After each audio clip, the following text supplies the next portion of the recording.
ماہ سیام آتا ہے تو جنت کے 8 دروازے کھول دیے جاتے ہیں۔ میرے دین کو تیری جوانی کی ضرورت تھی، سوشل میڈیا پہ اپنی آنکھیں غلیظ کرتا رہا۔ السلام علیکم بھائیوں، IPL شروع ہو رہا ہے اور ہمارے واٹس ایپ پر اسٹیٹس بھی لگنا شروع ہو گئے ہیں۔ تم کتنے طاقتور اور ہم کتنے طاقتور، یہ بتانا بھی ہم نے 10 دن پہلے سے ہی شروع کر دیا ہے۔ MI میری ہے، CSK تیری ہے، وہ تیرا باپ ہے، ہم اس کے کٹر سمرتک ہیں۔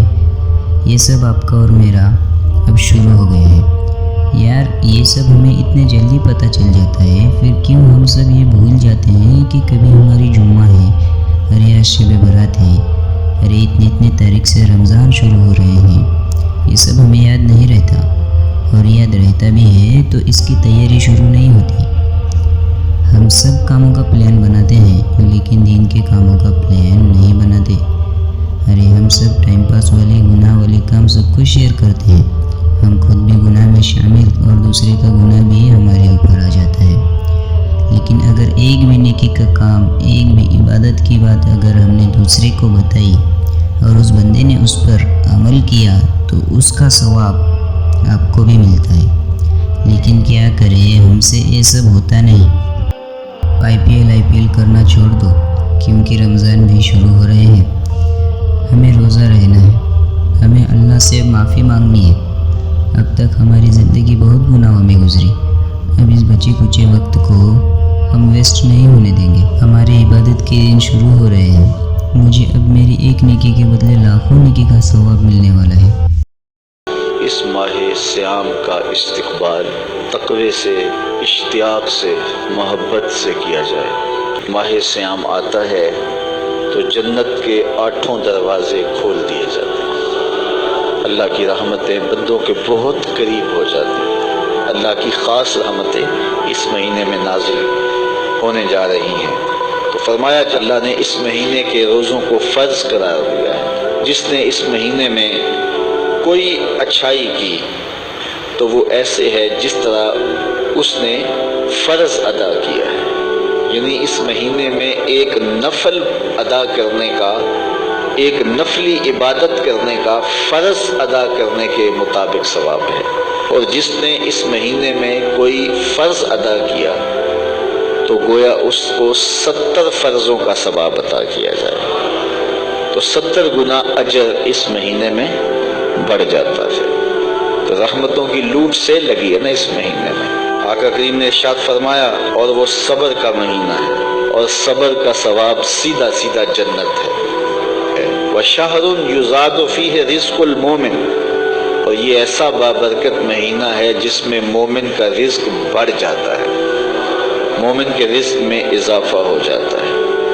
وہ نعمتیں جو عام ایام میں اسے نصیب نہیں ہوتی، اس مہینے میں اسے نصیب ہو جاتی ہے۔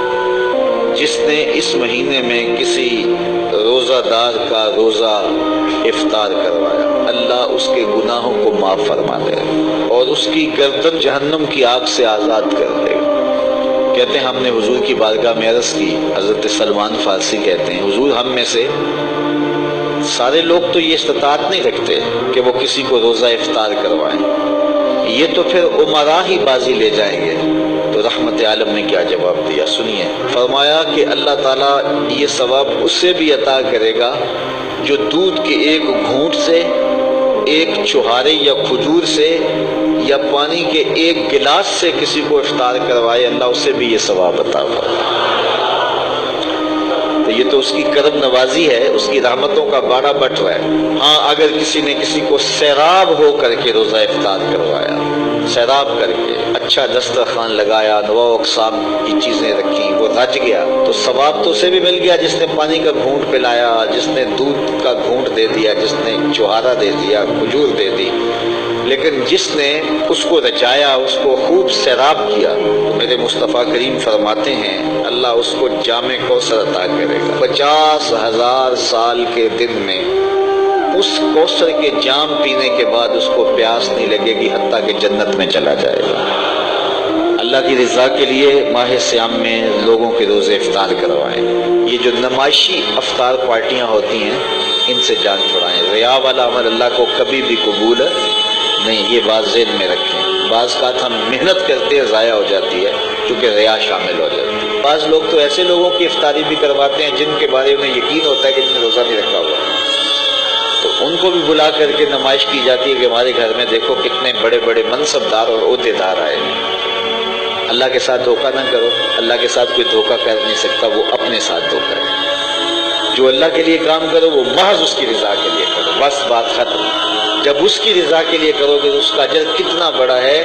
اس کی رضا کے لیے ایک گھونٹ پانی پلا دیا، ایک گھونٹ دودھ دے دیا، ایک چھوارا کسی کو دے دیا، اجر کیا ہے؟ پچھلے سارے گناہ معاف۔ کتنا بڑا اجر ہے، اللہ اکبر۔ لیکن قربانی دی، جان دی، رگوں کا خون نکل گیا راہ خدا میں، لیکن یہ تھا میری ناموری بھی ہوگی تو یہ سب کچھ برباد۔ ارے ابھی ہم جوان ہیں، کہتے ہیں جوانی کا ایک سجدہ بڑھاپے کے 100 سجدوں کے برابر ہوتا ہے، یعنی جوانی میں کیا ہوا ایک سجدہ بڑھاپے کے 100 سجدوں سے اچھا ہوتا ہے۔ پھر کیوں میں میرے دوسرے کاموں کی وجہ سے میری تراویح چھوڑ دوں؟ میرے اللہ کو جوانی کی عبادت بہت پسند ہے۔ اگر یہ جوانی اچھے سے گزر گئی نا تو سمجھ لینا کہ ہماری آخرت بن جائے گی۔ ساری زندگی دولت جمع کرنے میں نہ گزار دینا، ساری زندگی 16ویں سے 18ویں گریڈ میں نہ گزار دینا، ساری زندگی لمبی گاڑی اونچے مکانات کے خواب میں نہ گزار دینا۔ یہ زندگی تمہارے پاس امانت ہے، کل وہ پوچھے گا میرے دین کو تیری جوانی کی ضرورت تھی، تو نے میرے دین کو کتنی جوانی دی۔ کل جوانوں یہ پوچھا جانا ہے کہ میرے دین کو جوانی کی ضرورت تھی، تیری جوانی گلیوں کوچوں میں گناہوں میں کیوں گزر گئی؟ تو راتوں کو خلوت میں بیٹھ کر، تنہائیوں میں بیٹھ کر سوشل میڈیا پہ اپنی آنکھیں غلیظ کرتا رہا۔ تیری آنکھیں اس لیے تو نہیں بنائی تھی، تیری جوانی میں چمک، تیری جوانی میں بانک پن، تیری آنکھوں میں حیا کا نور ہونا چاہیے تھا۔ تیری جوانی کی ضرورت تھی کابل، کندار، قلعہ جنگی، دشت لیلہ، تورا بورا، تقریب، موصل، بغداد میں ٹوٹتے ہوئے لوگوں کو ضرورت تھی۔ سب کچھ تلاش کرو لیکن کبھی تنہائی میں بیٹھ کر سوچنا، دو جہاں کے نبی نے تیرے اور میرے تک پیغام پہنچانے کے لیے طائف کے بازاروں میں پتھر کھائے ہیں۔ جب میرے رسول چلتے حضور کے قدموں پہ پتھر مارے جاتے، ایک قدم پہ پتھر لگتا میرے رسول دوسرے قدم پہ پلٹتے، دوسرے پہ پتھر لگتا میرے حضور واپس پلٹتے۔ شدت درد اور احساس کرب سے تھک کر میرے رسول نیچے بیٹھ جاتے، ان کے دو اوباش آگے بڑھتے، حضور کو کندھوں سے پکڑ کر کھڑا کرتے، میرے حضور پھر چلتے، وہ پھر پتھر مارتے۔ اتنے پتھر مارے گئے، چاند سے خوبصورت پنڈلیاں خون سے نچڑنے لگی۔ کل ہم سے اگر پوچھ لیا گیا تمہیں جوانی بڑی عزیز تھی، تمہیں نوکری بڑی عزیز تھی، تمہیں کاروبار بڑا عزیز تھا، تمہیں دنیا کا حسن اچھا لگتا تھا، تمہیں میرا رسول یاد نہ آیا، تمہیں غار کے نوکیلے پتھروں میں سر رکھ کے تمہاری لیے ہدایت کی دعائیں کرتا وہ میرا پیغمبر یاد نہ آیا۔ مجھے بتاؤ تم نے کتنی زندگی میرے رسول کے نام پر گزاری۔ جوانوں، آج جوانی کے لمحات ہیں، آج خوبصورت موسم ہے، آج ہماری جوانی کی ضرورت ہے۔ جس وقت مغرب بے حیائی کا پورا جال لے کر، سازشوں کا پورا انبار لے کر میدان میں اتر پڑا ہے، ہم ابھی تک سوشل میڈیا کی بے حیائی سے باہر نہیں نکل سکے، ہم ابھی تک اپنی خلوت کو پاک کیوں نہ کر سکے۔ آؤ یہ عہد کریں، میں اور آپ دین کے نام پر جئیں۔ یہ موقع ہے، یہ غنیمت ہے، اس وقت اشد ضرورت ہے اس کی دہلیز پہ واپس پلٹ آئیں۔ یار وہ بڑا کریم ہے، وہ بڑا کریم ہے، وہ اتنا کریم ہے، سامنے کھڑا شخص اتنی جلدی بات نہیں سنتا جتنی جلدی اس کی رحمتیں بندے کی پکار سن لیتی ہیں۔ دیکھیے IPL دیکھنے سے آپ کو فائدہ تو کچھ بھی نہیں ہوتا، اس میں سب سے پہلے نقصان وقت کی بربادی۔ اگر تم اپنے وقت کو قیمت دو تو تم اپنی دنیا بھی بنا سکتے ہو اور آخرت بھی بنا سکتے ہو۔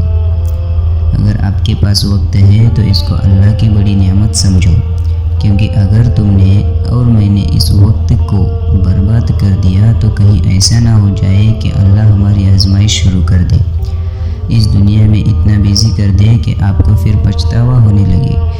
دیکھیے ہدایت اللہ دینے والا ہے اور پریشانی اللہ دینے والا ہے،